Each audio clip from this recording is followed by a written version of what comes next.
కాలం కలిసి రాకపోతే తాడే పాముగా మారి కరుస్తుందంటారు. రాజకీయాల్లో కొంతమందికి అలాంటి పరిస్థితే ఎదురవుతుంది. ఏదో అనుకుని ఏదో చేస్తే వాళ్లకు చివరకు అదేదో అవుతుంది. చేసిన తప్పును సరిదిద్దుకునే అవకాశం కూడా రాదు. అలాంటి వారిలో వైసీపీ నుంచి టీడీపీలోకి వచ్చిన మాజీ ఎంపీ మోపిదేవి వెంకటరమణ కూడా ఉన్నారనుకోవాల్సిందే. రాజ్యసభ స్థానాన్ని వదులుకొని మరీ టీడీపీలోకి వచ్చి ఏడాదవుతున్నా ఆయనకు ఎలాంటి పదవి ఇవ్వలేదు. ఇకపై ఇస్తారన్న నమ్మకం కూడా లేదు. ఆయన ఒకప్పుడు ప్రాతినిధ్యం వహించిన రేపల్ల నియోజకవర్గంలో మంత్రి అనగాని సత్యప్రసాద్ ఉండటమే ఇందుకు కారణమని చెప్పుకోవాలి. ఇద్దరి మధ్య విభేదాలు లేకపోయినా మంత్రి నారా లోకేష్ టీంలో ఉన్న అనగాని సత్యప్రసాద్ ఎట్టి పరిస్థితుల్లో మోపిదేవిని బలపడనివ్వరని తేలిపోయింది.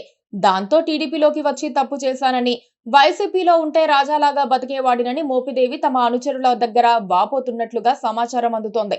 2024 ఎన్నికల తర్వాత వైసీపీ నుంచి బయటకు వచ్చిన మోపిదేవి తన రాజ్యసభ స్థానాన్ని కూడా వదులుకున్నారు. అప్పటి నుంచి ఆయన కీలక పోస్టు కోసం ఎదురు చూస్తున్నారు. కానీ పార్టీలో మోపిదేవి వెంకటరమణ వ్యవహారం ఎప్పటికప్పుడు చర్చకు వచ్చినప్పటికీ పదవుల విషయానికి వచ్చేసరికి మాత్రం ఆయన వెనకపడుతున్నారు.